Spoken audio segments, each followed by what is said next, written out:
Hello students, most welcome to the second lecture of biomolecules chapter. आज हम start करेंगे metabolites के बारे में। तो बिना टाइम वेस्ट किए हेडिंग लगाते हैं मेटाबोलाइट्स। देखो ये जो वर्ड आया है मेटाबोलाइट्स, ये आया है मेटाबॉलिज्म से। बॉडी के अंदर जितनी भी रिएक्शंस होती है उन सबको कंबाइंड फॉर्म में कहा जाता है मेटाबॉलिक रिएक्शंस। उसी मेटाबॉलिक रिएक्शन का जो पाथवे है, रास्ता है, उसे कहते हैं मेटाबॉलिज्म। और उस मेटाबॉलिज्म के अंदर जितने भी सब्सटेंस काम में आते हैं, यूज में आते हैं या फिर वो बनते हैं, उन सभी को मिला के बोलते हैं मेटाबोलाइट्स। तो मैं इसकी डेफिनेशन लिखता हूं आपके सामने, प्लीज नोट कीजिएगा। ये एक टाइप के मॉलिक्यूल्स ही है, सब्सटेंस ही है। तो यहां पे हम लिखते हैं the substance which are participate in metabolic reaction. ऐसे सब्सटेंस जो मेटाबॉलिक रिएक्शन में पार्टिसिपेट करते हैं, भाग लेते हैं, उन्हीं को क्या बोलते हैं? मेटाबोलाइट्स बोलते हैं बेसिकली। इन मेटाबॉलिक रिएक्शन की जगह आप मेटाबॉलिज्म भी लिख सकते थे, मेटाबॉलिज्म बेसिकली। तो ये दोनों वर्ड्स आप लिख सकते हो यहाँ पे। ये मेटाबोलाइट की डेफिनेशन है बेसिकली।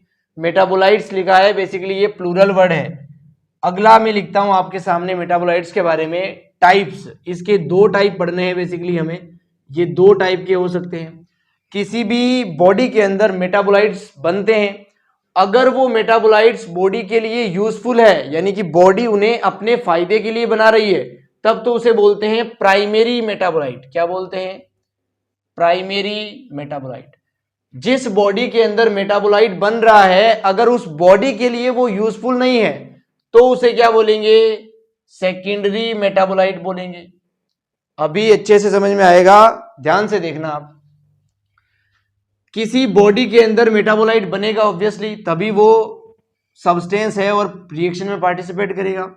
प्राइमरी उसे बोलेंगे जिसका काम हमें पता होगा। जिस सेल के अंदर मेटाबोलाइट बना है, उस सेल के लिए वो मेटाबोलाइट उपयोगी होगा, लाभदायक होगा बेसिकली। प्राइमरी हम लिख सकते हैं फंक्शन। इसका जो फंक्शन होगा वो नोन होगा, नोन फंक्शन आप लिख सकते थे। प्राइमरी मेटाबोलाइट का फंक्शन क्या होगा? हमें पता होगा कि ये मेटाबोलाइट इस सेल के अंदर ये काम करेगा।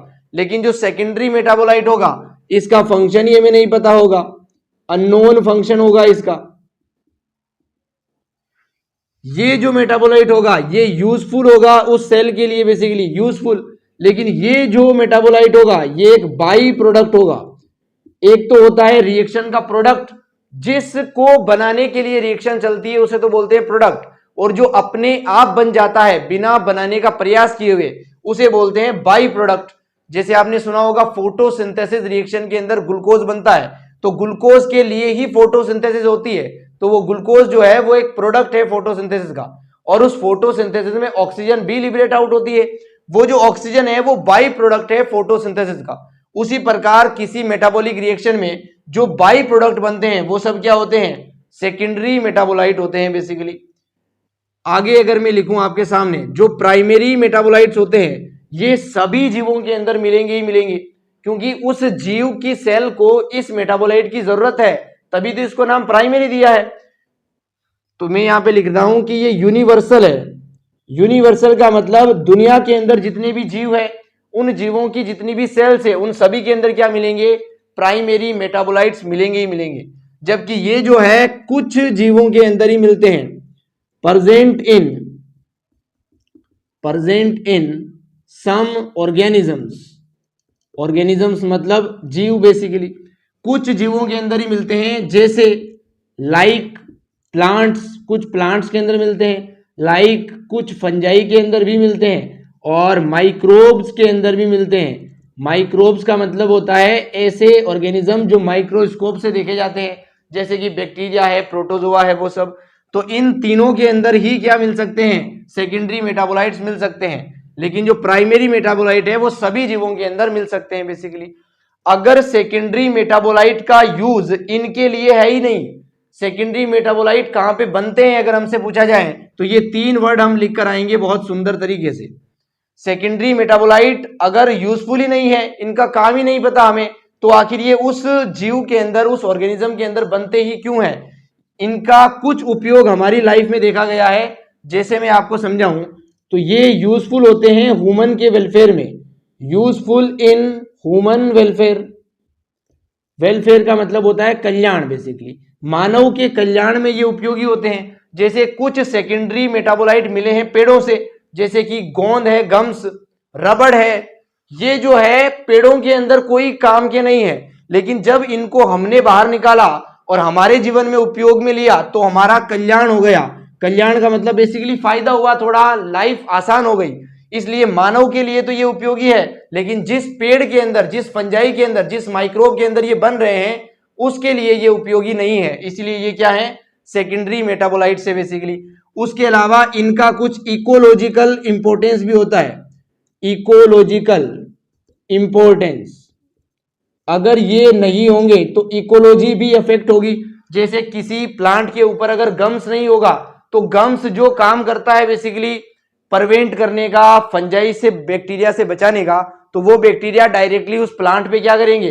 अटैक करेंगे और प्लांट की लाइफ साइकिल को अफेक्ट करेंगे, लाइफ साइकिल छोटी हो जाएगी बेसिकली। तो ये कुछ डिफरेंस है प्राइमरी और सेकेंडरी मेटाबोलाइट्स के अंदर, जिनको आप अच्छे से नोट कर सकते हो। एनसीईआरटी में सब लिखा हुआ है, ये एक बार शॉर्ट में भी मैंने आपको समझाया है। अगर मैं एग्जाम्पल की बात करूं कि प्राइमरी मेटाबोलाइट हम किसे कहेंगे, ऐसा कोई भी बायोमोलिक्यूल जो यूजफुल होता है किसी भी सेल के लिए, ऑर्गेनिज्म के लिए। जैसे कि एग्जाम्पल में लिखूं आपके सामने, ग्लूकोज ले लो, ग्लूकोज के बाद फ्रक्टोज ले लो, फ्रक्टोज के बाद पेंटोज ले लो। ऐसी कोई भी कार्बोहाइड्रेट की यूनिट का नाम जो आपको याद आ रहा है यहाँ पे लिख सकते हो। अंडरस्टूड? पूरी कार्बोहाइड्रेट का नाम लिखना है तो आप लिख दो पॉलीसेकेराइड ले लो, ओलिगोसेकेराइड ले लो। ये सब जो है प्राइमरी मेटाबोलाइट के एग्जाम्पल होंगे। ये तो मैंने केवल कार्बोहाइड्रेट से उठाए हैं इतने नाम। अगर मैं प्रोटीन से भी नाम उठाऊं तो एमिनो एसिड ले लो, पेप्टाइड ले लो, ये सब क्या होंगे? प्राइमरी मेटाबोलाइट होंगे। अगर लिपिड से भी कुछ लेना चाहो तो यहाँ पे फैटी एसिड ले लो, यहाँ पे ग्लिसरॉल ले लो। तो ये सब किसके एग्जाम्पल है? बेसिकली प्राइमरी मेटाबोलाइट के एग्जाम्पल है। सेकेंडरी मेटाबोलाइट के एग्जाम्पल जैसे कि मैंने आपको बोल के दिखाए, गम्स ले लो, रबड़ ले लो। उसके अलावा कुछ सेकेंडरी मेटाबोलाइट्स ऐसे भी होते हैं जिनका यूज नशीले पदार्थ, एल्कोहलिक बेवरेजेस को बनाने में किया जाता है, जैसे कि कोर्डिन है, निकोटीन है, मॉर्फिन है, ये होते हैं। और कुछ ऐसे भी होते हैं जिनसे तेल वगैरह बनता है। तो इन सब के एग्जाम्पल एनसीईआरटी में एक टेबल बना के लिखे हुए हैं। उस टेबल को मैं आपके सामने एक्सप्रेस करता हूं और समझाता हूं अच्छे से, और ये भी बताता हूं कि याद कैसे रखना है। So you please note this, then we further move on. So students, मैंने आपके लिए सेकेंडरी मेटाबोलाइट्स की टेबल लिखी है। टेबल 9.3 एनसीईआरटी के अंदर है, ये आप देख भी सकते हो। इसके अंदर एग्जाम्पल लिखे गए हैं सेकेंडरी मेटाबोलाइट्स के, और उन एग्जाम्पल की क्या कैटेगरी है वो भी लिखी गई है। जैसे कुछ ऐसे सेकेंडरी मेटाबोलाइट है जो कि पिगमेंट होते हैं। पिगमेंट का मतलब ऐसे सब्सटेंस, ऐसे पदार्थ जो कलर देने का काम करते हैं।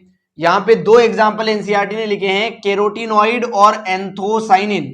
जब मैंने आपको वैक्यूल के बारे में पढ़ाया था cell the unit of life chapter में, तब भी एंथोसाइनिन के बारे में बात की थी। ये जो एंथोसाइनिन होता है ये वाटर सोल्यूबल पिगमेंट होता है, लेकिन ये जो कैरोटीनॉइड होते हैं ये लिपिड सोल्यूबल होते हैं पिगमेंट। अंडरस्टूड? इनमें से एक घुलता है, ये लिपिड के अंदर घुलता है और ये पानी के अंदर घुलता है। बेसिकली दोनों ही पिगमेंट है, अलग अलग कलर प्रोवाइड करते हैं किसको? जिस सेल के अंदर प्रेजेंट है उसको। तो ये पिगमेंट्स होते हैं जो कि एक टाइप के क्या हैं? सेकेंडरी मेटाबोलाइट्स ही हैं। अगला कैटेगरी जो है वो है एल्केनोइड्स की। एल्केनोइड्स वो पदार्थ होते हैं जो ड्रग्स में यूज होते हैं बेसिकली, जिनसे बेसिकली नशीले पदार्थ बनते हैं, आप कह सकते हो। एल्कोहल बनता है, वाइन्स बनते हैं, आप ये से समझ सकते हो। इसमें दो पदार्थों के नाम लिखे हैं, मॉर्फिन और कोर्डिन। अगर आप चाहो तो इसमें आप निकोटीन भी लिख सकते हो। मॉर्फिन, कोर्डिन, निकोटीन, ये सब नशीले पदार्थ होते हैं जो पेड़ों से प्राप्त किए जाते हैं। बेसिकली निकोटीन जो है ये तंबाकू पेड़ से मिलता है, अगर आपने सुना हो तो ये कुछ एल्कलॉइड्स है, नशीले पदार्थ। एक एग्जाम्पल अगर मैं आपको बताऊं तो ये जो कोर्डिन है इसे कफ सिरप के अंदर डाला जाता है। कफ सिरप क्या होता है? खांसी की दवाई सुनी होगी आपने, उसे कफ सिरप बोलते हैं। उसके अंदर निकोटीन को ऐड किया जाता है जिससे कि उसकी पावर बढ़ती है, रेजिस्टेंस की पावर। अंडरस्टूड। तो अगला कैटेगरी जो है हमारे सामने वो है टर्पिनोइड्स की।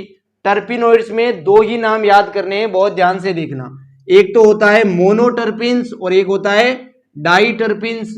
मोनो का मतलब ही एक होता है, डाई का मतलब ही दो होता है। तो टर्पिन्स के क्या एग्जांपल है? मोनोटर्पिन्स और डाइटर्पिन्स। Very simple. ये जो टर्पिन्स होते हैं ये कहां से मिलते हैं अगर मैं आपको बताऊं तो पाइनस का पेड़ आपने देखा होगा, क्रिसमस ट्री तो देखा ही होगा, उसी क्रिसमस ट्री को क्या बोलते हैं? पाइनस का पेड़ बोलते हैं बेसिकली। उस पाइनस के पेड़ से मिलते हैं डाइटर्पिन्स और मोनोटर्पिन्स जो एक प्रकार के टर्पिनोइड्स होते हैं और सेकेंडरी मेटाबोलाइट की कैटेगरी है ये। अगला लिखा गया है एसेंशियल ऑयल। कुछ ऐसे भी होते हैं जिनसे ऑयल भी निकल सकता है, जैसे लेमन ग्रास ऑयल इसका एग्जांपल है, नींबू घास बेसिकली है ना, लेमन ग्रास ऑयल, इससे ऑयल भी निकल सकता है और ये सेकेंडरी मेटाबोलाइट भी है। आगे लिखा गया है टॉक्सिन्स। टॉक्सिन्स होते हैं विषैले पदार्थ, बेसिकली जहरीले विषैले पदार्थ। इनमें दो एग्जांपल याद करने हैं, एब्रिन और रिसिन। एब्रिन और रिसिन बहुत बहुत इंपॉर्टेंट है, इनको आप याद ही रखेंगे। इनके लिए अगर आप ट्रिक बनाना चाहो तो टार बना सकते हो। टॉक्सिन्स में क्या आता है? एब्रिन और रिसिन। तो टार से याद कर सकते हो आप इस पूरी लाइन को। अलग अलग वर्ड्स के लिए आप अपनी ट्रिक्स जनरेट कर सकते हो, सभी वर्ड्स के लिए ट्रिक्स जनरेट करना पॉसिबल नहीं है मेरे लिए, तो मैं आपको केवल समझा ही पाऊंगा, ऐसे आपको याद करना पड़ेगा, प्रैक्टिस करनी ही पड़ेगी। आगे लिखा गया है लेक्टिन्स बेसिकली। तो लेक्टिन्स किसे बोलते हैं? कॉन्केवेलिन ए जो है ये इसका एग्जांपल है लेक्टिन्स का बेसिकली, जिसको बाई हार्ट याद करना पड़ेगा। बड़े शब्द को याद करने के लिए आप एक काम कर सकते हो, इसको छोटे छोटे वर्ड्स में तोड़ो। जैसे कौन, हम जानते हैं कौन बोलते ही हैं, कॉन्केवेलिन ए, कॉन्केवेलिन ए, ऐसे बार बार बोलें इस वर्ड को और याद करें अच्छे से। लेक्टिन्स के अंदर क्या आता है? कॉन्केवेलिन ए आता है। अगला लिखा गया है ड्रग्स। ड्रग्स की जगह अगर यहाँ पे मेडिसिन लिखता तो और बढ़िया लाइन होती कि मेडिसिन बनाने, दवाइयां बनाने में भी क्या यूज होते हैं? सेकेंडरी मेटाबोलाइट यूज होते हैं। जैसे कुछ दवाइयों के नाम लिखे हैं, विनब्लास्टिन, एक और मैं आपको बता रहा हूं विनक्रिस्टिन भी होती है। विनब्लास्टिन और विनक्रिस्टिन दोनों ही क्या है? एंटी कैंसर ड्रग होते हैं। इन दवाइयों से कैंसर का इलाज किया जाता है, तो ये एंटी कैंसर ड्रग होते हैं बेसिकली। उसके अलावा ये जो कुरकुमिन है बेसिकली, इसी को बोलते हैं टर्मेरिक, हल्दी बेसिकली, हल्दी का ही नाम है टर्मरिक और उसे साइंस में क्या बोलते हैं? कुरकुमिन बोलते हैं। उस हल्दी से भी कुछ ड्रग्स बनाए जाते हैं, कुछ मेडिसिन के अंदर उसका यूज है बेसिकली, और उसके भी वो एलिमेंट क्या है? सेकेंडरी मेटाबोलाइट ही है। I hope it is clear. अगली कैटेगरी है हमारे सामने पॉलीमर। पॉलीमर का मतलब होता है ऐसी यूनिट जो बहुत सारे छोटे छोटे पदार्थों से जुड़कर बनी है, जैसे रबड़ हुआ, गम्स हुआ। ये दो तो वैलिड एग्जांपल है जो बिल्कुल ही सही है, लेकिन एनसीईआरटी ने यहाँ पे एक सेलुलोज वर्ड भी लिख दिया है जो कि बिल्कुल ही गलत है। सेलुलोज जो है सेकेंडरी मेटाबोलाइट है ही नहीं। सेकेंडरी मेटाबोलाइट वो सब्सटेंस होते हैं जो पेड़ के लिए यूजफुल ही नहीं है, लेकिन जो सेलुलोज होता है ये प्लांट की सेल वॉल के अंदर प्रेजेंट होता है। अगर सेलुलोज नहीं होगा तो प्लांट की सेल वॉल ही नहीं रहेगी। अगर सेल वॉल टूट जाएगी ना तो वो सेल ही ब्रस्ट हो जाएगा, टूट जाएगा। अगर प्लांट का सेल ही टूट गया है तो बेसिकली प्लांट ही टूट जाएगा, वो मर जाएगा, वो डेड हो जाएगा बेसिकली। अगर सेलुलोज को सेकेंडरी मेटाबोलाइट मान लेते हैं तो इस अर्थ पे प्लांट एग्जिस्ट ही नहीं करेंगे, इसलिए सेलुलोज यहाँ पर एग्जाम्पल नहीं होना चाहिए था, बट एनसीईआरटी ने यहाँ पे लिख रखा है, इसलिए हमें कंसिडर करना पड़ेगा, अकॉर्डिंग टू ऑप्शन चूज करना पड़ेगा। अगर ऐसा ऑप्शन मिलता है जो सेलुलोज को यहां से हटाने पर भी वैलिड हो रहा है तब उसी को चूज करेंगे। अगर सेलुलोज को यहां पे रखने पर ऑप्शन मिल रहा है तो उसको भी चूज किया जा सकता है। अगर कोई ऐसा ऑप्शन नहीं है तो सेलुलोज को भी आंसर मानना पड़ेगा, क्योंकि एनसीईआरटी में लिखा गया है, चाहे गलत हो चाहे सही हो। एनसीईआरटी का सम्मान करते हुए आप इस वर्ड को अच्छे से ध्यान रखेंगे। ये सेकेंडरी मेटाबोलाइट नहीं है, लेकिन फिर भी एनसीईआरटी ने लिख दिया है। सेलुलोज एक पॉलीमर तो होता ही है, क्योंकि इसके अंदर बहुत सारी ग्लूकोज की क्या होती है? यूनिट होती है बेसिकली। बायोमोलिक्यूल्स जैसे जैसे चैप्टर आगे बढ़ेगा हम इसकी स्ट्रक्चर भी पढ़ाएंगे आपको सेलुलोज वगैरह की, कि कैसे ये ग्लूकोज से जुड़ता है। तो ये थे सेकेंडरी मेटाबोलाइट के कुछ एग्जाम्पल जिनको आप बाई हार्ट याद करेंगे। इन एग्जाम्पल से डायरेक्ट क्वेश्चन आता है, मैच द कॉलम करके, 2-3 बार लास्ट ईयर में आ भी चुका है इस कैटेगरी को इन एग्जाम्पल के साथ मैच करने का क्वेश्चन दिया जाता है बेसिकली। तो आप इनको अच्छे से नोट कीजिए, फिर हम आगे बढ़ते हैं। सो स्टूडेंट्स, मैंने आपके लिए नीट 2019 का क्वेश्चन उठाया है जो कि इसी सेकेंडरी मेटाबोलाइट की टेबल से बना था, मैच द कॉलम करके। यहाँ पे क्वेश्चन में लिखा है मैच लिस्ट 1 विथ लिस्ट 2। तो लिस्ट 1 यहाँ पे दिए गए हैं बेसिकली, लिस्ट 2 यहाँ पे दिए गए हैं बेसिकली। हमें मैच नहीं करना होता है, अगर हमें केवल ऑब्जेक्टिव क्वेश्चन का आंसर निकालना है तो सबसे पहले हमें ऑप्शन ही देखने होते हैं। सबसे पहले 4 ऑप्शन दिए गए हैं ABCD। ए के अंदर 4 हो सकता है, 2 हो सकता है, 3 हो सकता है, 1 हो सकता है। तो मैं पूरे को मैच नहीं करूंगा, बहुत ध्यान से देखना। मैं देखूंगा ए के अंदर क्या होगा, क्या ए पिगमेंट लिखा हुआ है, और मुझे पता होना चाहिए पिगमेंट के अंदर कैरोटिनॉइड आते हैं, जेंथोफिल आते हैं और एंथोसाइनिन आते हैं। हमने कैरोटिनॉइड और एंथोसाइनिन को पढ़ा था एनसीईआरटी की टेबल में, बट और भी बहुत सारे आते हैं। बट अगर वो 2 भी पता है तो भी आंसर आ जाएगा। क्या पिगमेंट के अंदर कैरोटिनॉइड और एंथोसाइनिन आते हैं? क्या यहाँ पे एंथोसाइनिन और कैरोटिनॉइड में से कुछ दिख रहा है? ये रहा। तो क्या ए के अंदर 3 ही होगा? 100% होगा या नहीं?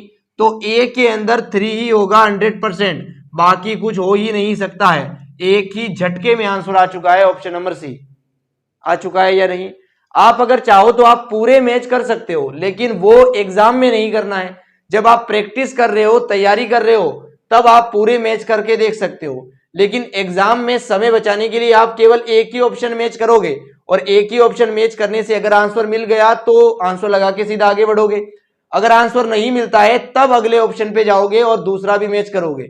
ज्यादातर क्वेश्चंस में ऐसा होता है, एक या 2 ऑप्शन को मैच करने से आंसर मिल जाता है। जैसे कि यहाँ पे एक ही को मैच करने से मिल गया था, बाकी को भी मैच करके दिखा देता हूं मैं।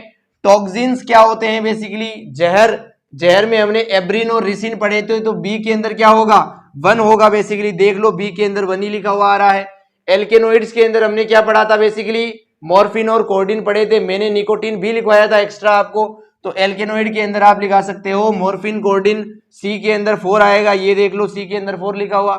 लेक्टिन्स में मैंने आपको बताया था कॉन्केवेलिन ए आएगा, तो लेक्टिन्स डी के अंदर 2 लिखा हुआ आएगा। देख लो डी के अंदर 2 आ रहा है। तो कुछ इस प्रकार से आप क्वेश्चंस को अटेम्प्ट करेंगे, और मैच द कॉलम को अटेम्प्ट करने की यही ट्रिक होती है जो मैंने आपको शॉर्ट्स के अंदर पीवाईक्यूज करवा के भी बहुत बार सिखाई है। I hope it is clear. आज का लेक्चर आपको समझ में भी आया होगा। अगर फिर भी कोई डाउट हो तो आप मुझे कमेंट कर सकते हैं, मैं सभी का रिप्लाई देने का पूरा ट्राई करूंगा। सो मिलते हैं नेक्स्ट लेक्चर में। Thank you so much.